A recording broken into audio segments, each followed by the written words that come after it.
Oi, pessoal. Bom dia, tudo bem com vocês? Hoje eu vou ler um artigo que eu escrevi na olavodecarvalho.org em 31 de dezembro de 1999. Porra, fazem 23 anos que eu escrevi isso. Primeira meditação de ano novo.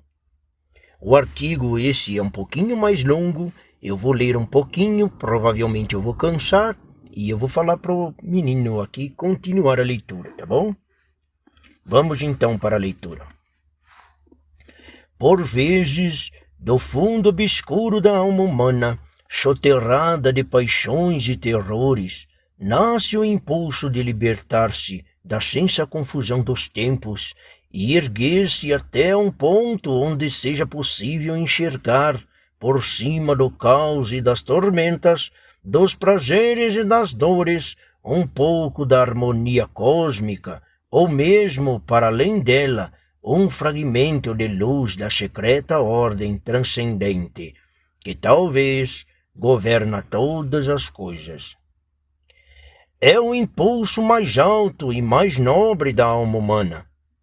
É dele que nascem todas as descobertas da sabedoria e das ciências, a possibilidade mesma da vida organizada em sociedade, a ordem, as leis, a religião, a moralidade e mesmo por reflação, as criações da arte e da técnica que tornam a existência terrestre menos sofrida.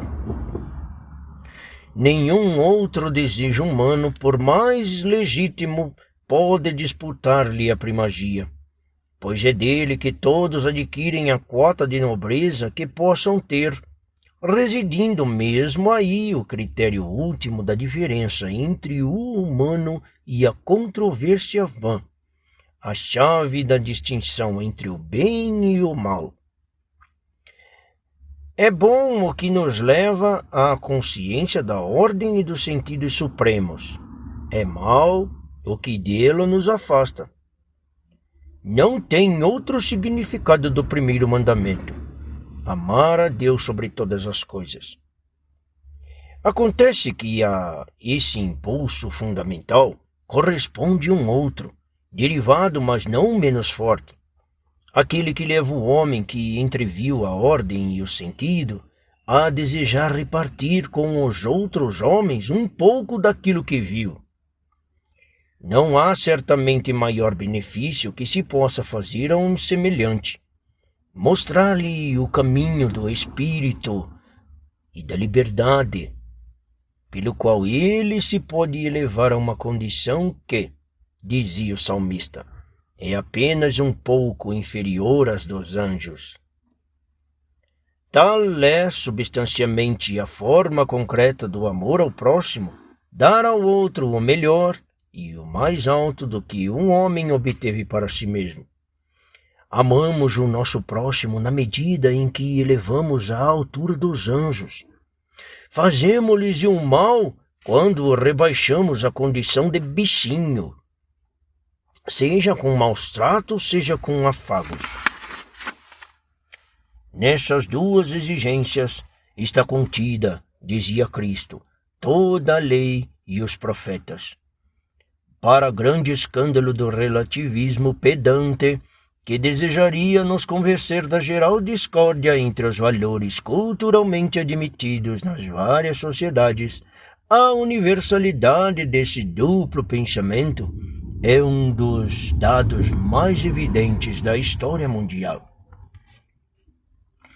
Eu fiz um risquinho aqui para uma nota de rodapé, mas eu não sei se vocês vão achar mais esse artigo, viu? De qualquer forma, eu subi aqui para cima, né? Eu não sei como que tá as coisas aí embaixo. Vocês veem aí as 4 minuciosas notas de rodapé no artigo original do link.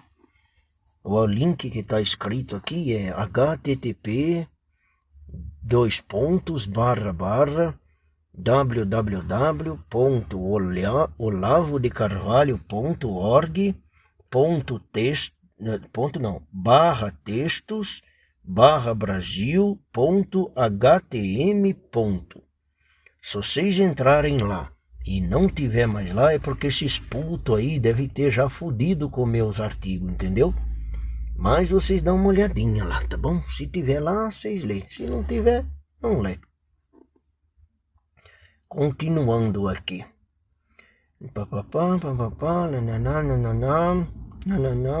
Achei.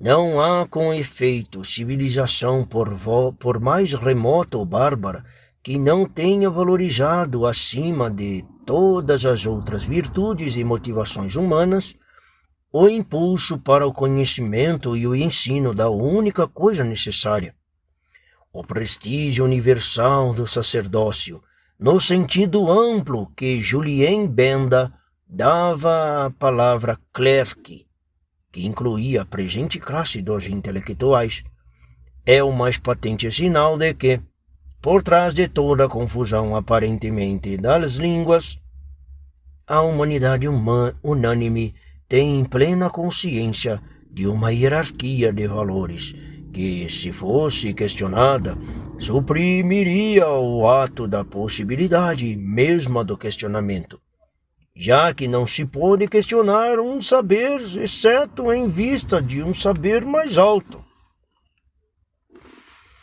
E agora, será que eu leio esse pedaço aqui? Eu peço pro moleque. Não, 2... Não, 2 páginas não. Ô menino! Oi, professor. Ó, vem, você pode ler aqui pra mim um pedacinho aqui pro pessoal também dar uma variada? Posso sim. Aonde? Aqui, assim, ó. Vai até aqui. Aí a hora que terminar aqui, você me chama de novo, tá bom? Tá bom. As observações gerais, suficientemente óbvias, só... Ó, menino, ó, se tiver citação de novo aí, ó, você não precisa ler não, porque eu acho que aqueles arrombados me tiraram os negócios do meu canal, tá bom? Tá, lê direto então, né? Sim. Tá bom. As observações gerais, suficientemente óbvias, para só terem de ser lembradas explicitamente em situações de desorientações e confusão incomuns, eu desejaria aqui dar alguns desenvolvimentos mais particularizados e mais ligados à existência histórica, concernente, de um lado, à cultura e à civilização, consideradas ainda em escala geral, de outro, à presente e catastrófica situação da cultura brasileira. Com relação ao primeiro ponto, 1. Embora o impulso ascensional a que me referi seja sempre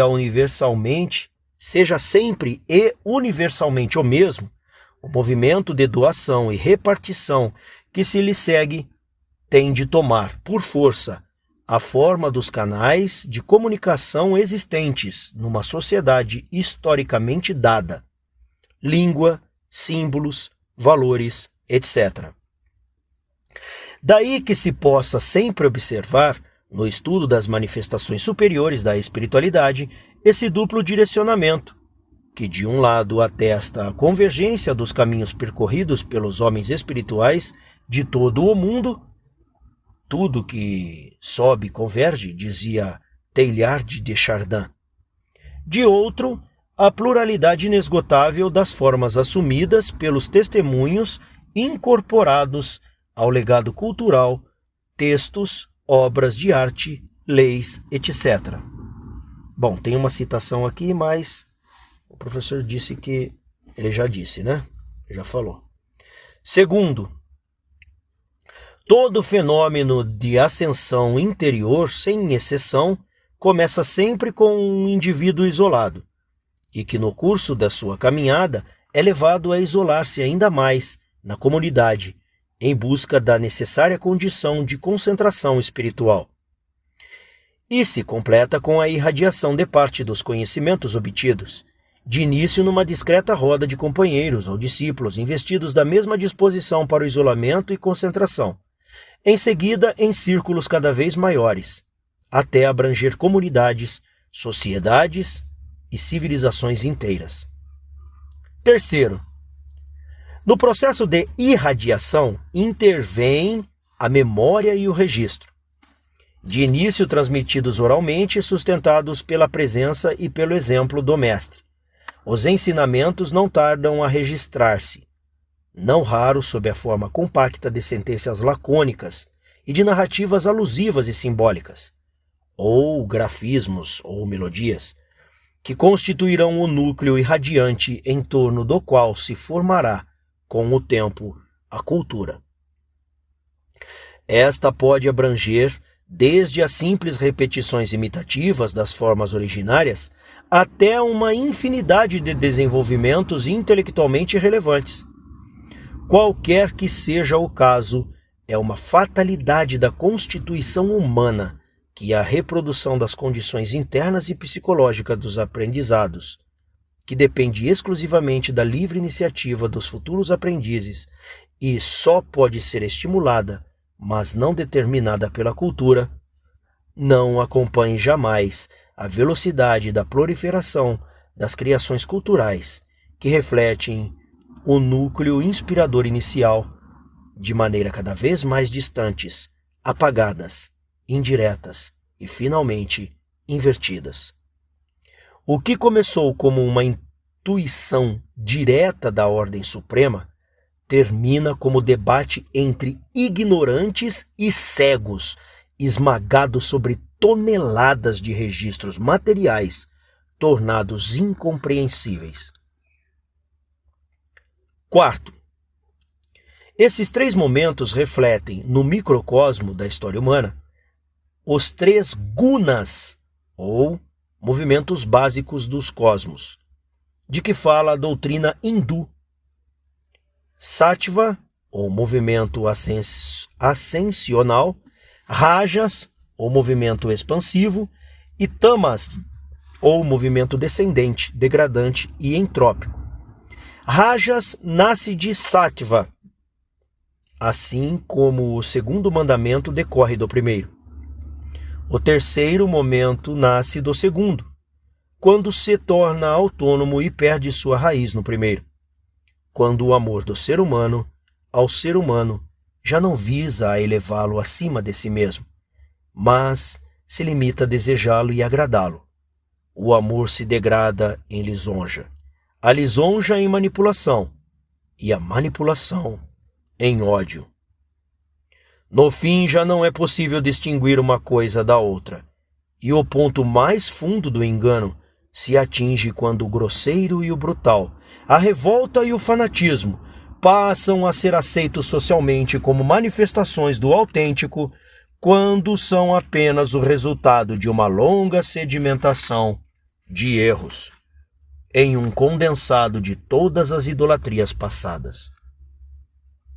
Na esfera intelectual, a mesma coisa. Quando o ensino e a cultura já não transmitem a inspiração originária, mas põem em seu lugar o culto idolátrico das formas acumuladas historicamente, o que pode tomar a forma do dogmatismo seco, ou do esteticismo, do estetismo, ou do formalismo social, etc., ainda resta a possibilidade de uma reconquista no sentido interior, mas a proliferação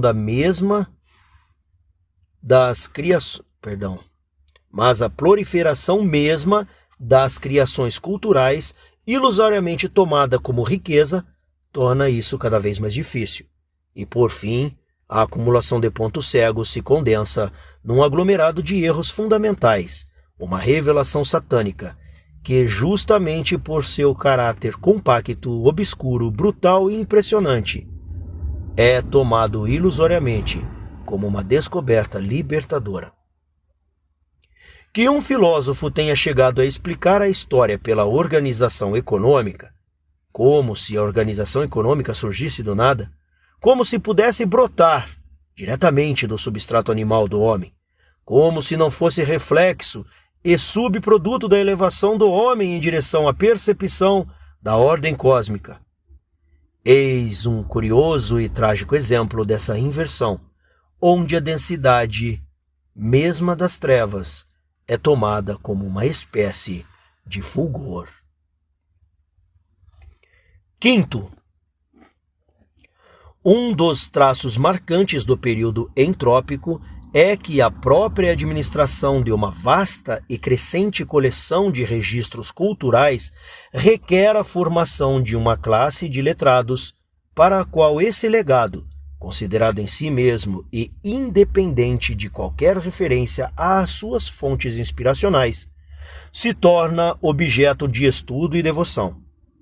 Técnicas especiais são criadas para esse fim: a bibliografia e a bibliologia, a filologia, a crítica histórica dos documentos, a análise cultural.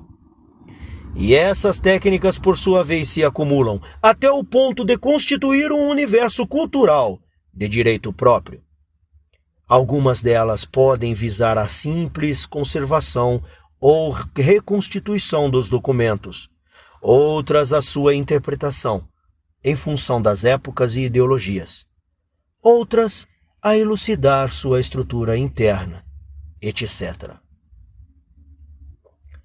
Todas são alheias ao problema central: assegurar que o examinador tenha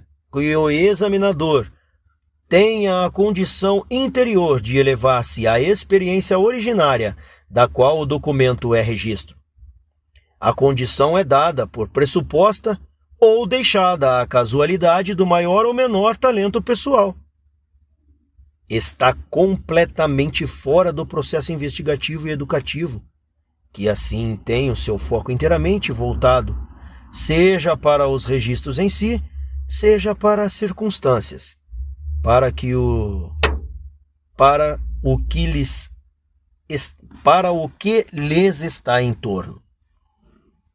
Mostrar habilidade no domínio dessas... Eita peste! Desculpa aí, tá, pessoal? Professor, tô cagando tudo aqui a leitura sua aqui, tá? Mas já tá acabando, o senhor já vai voltar aqui. É pra ler direitinho aí, hein, seu filho de um jegue.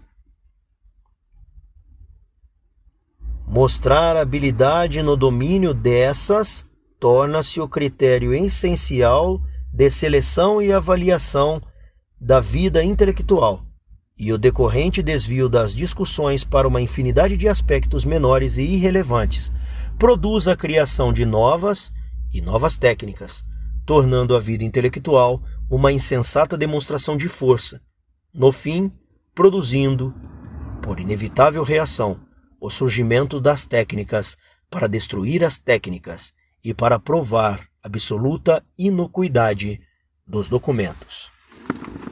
Pronto, terminei aqui, professor. Ficou só um pedacinho aqui, professor. Eu li mais até do que o senhor falou. Tá bom. Peraí, deixa eu sentar aqui, aí, eita. Vamos lá.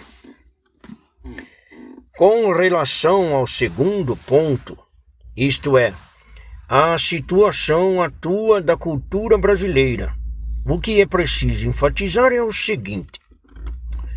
Primeiro, em 500 anos de existência, a cultura deste país não deu ao mundo um único registro de experiência cognitiva originária. Nossa contribuição ao conhecimento do sentimento espiritual é rigorosamente nula. Não há nas correntes culturais do mundo um único símbolo, conceito, ideias ou palavra essencial ao conhecimento que tenha sido descoberta de um brasileiro, porra! Toda nossa produção cultural consiste apenas no prolongamento e ecos de registros absorvidos de culturas estrangeiras. Estou sempre falando isso. Nesse sentido, a nossa cultura é rigorosamente periférica em relação à história espiritual do mundo. Periférica, portanto, num sentido bem diverso ao que essa palavra tem no jargão do academismo esquerdista.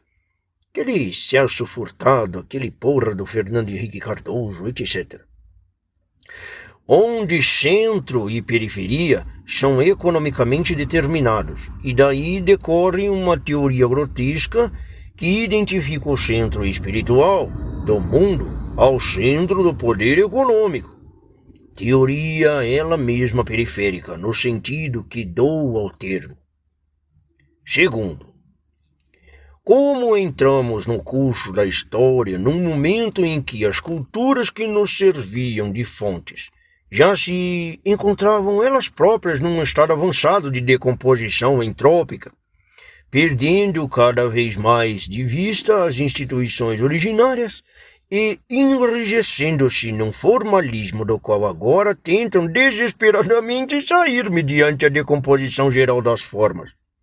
Como um homem que, cansado de tentar em vão compreender um livro, passa a rasgá-lo na esperança de que, da sua decomposição física, obter a sua quintessência. Toda a história da nossa cultura é dada de eco a um eco, do eco de um eco, da sombra de uma sombra. Todos sabemos disso, porra, e temos vergonha disso, cacete. Procuramos inutilmente aliviar essa consciência lançada das culpas no econômico, o que já é reflexo de uma ilusão, portanto duplamente periférico. Ou então apegando-nos às quantidades e declarando que o volume de uma produção irrelevante e repetida é prova da nossa criatividade. Terceiro, considerando-se os nossos 5 séculos de história, vamos por assim, a extensão física e o volume populacional deste país, a nulidade da nossa contribuição espiritual chega a ser um fenômeno espantoso, sem paralelo na história do mundo.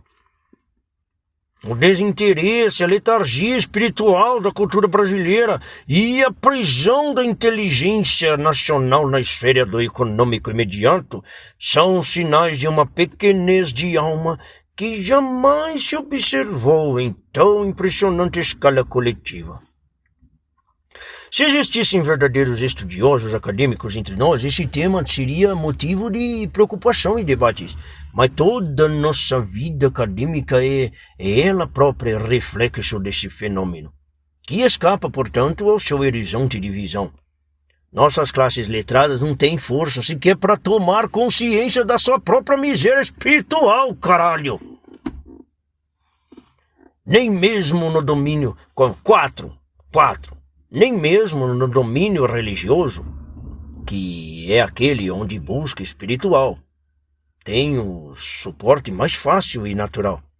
Registramos uma única experiência que atestasse algo, como um contato direto, mesmo breve e fugaz, entre um brasileiro e o sentido da vida cósmica.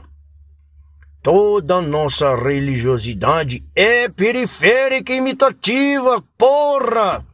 Resíduo da decomposição de cultos extintos ou cópia de pseudo-religiões inventadas na Europa ou lá nos Estados Unidos, sei lá. 5. É exatamente por isso que toda ideologia nacionalista entre nós tem sido simplesmente reativa e oportunista, já que não pode se fundar em valores espirituais existentes.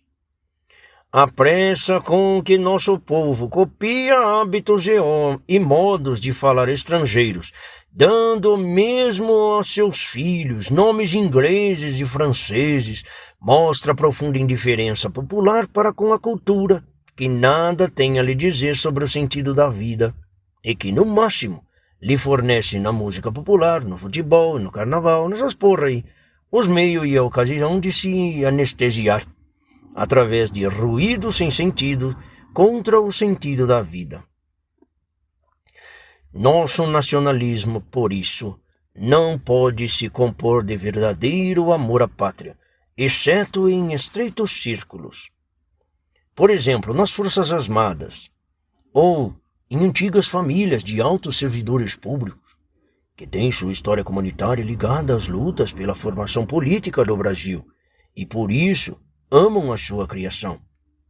Podem também haver um certo amor à pátria na constatação direta de certas virtudes espontâneas da sociedade brasileira, mas essa constatação em vez de ser reforçada no nível da cultura letrada, é aí desmentida à força de sofismas de um artificialismo impressionante, produzidos, é verdade, a soldo das fundações Ford e Rockefeller, mas por pessoas que, por outro lado, sendo esquerdistas, se acreditam piamente nacionalistas e anti-americanas, o que já basta para testar a leviana superficialidade dessas suas inteligências de jegue.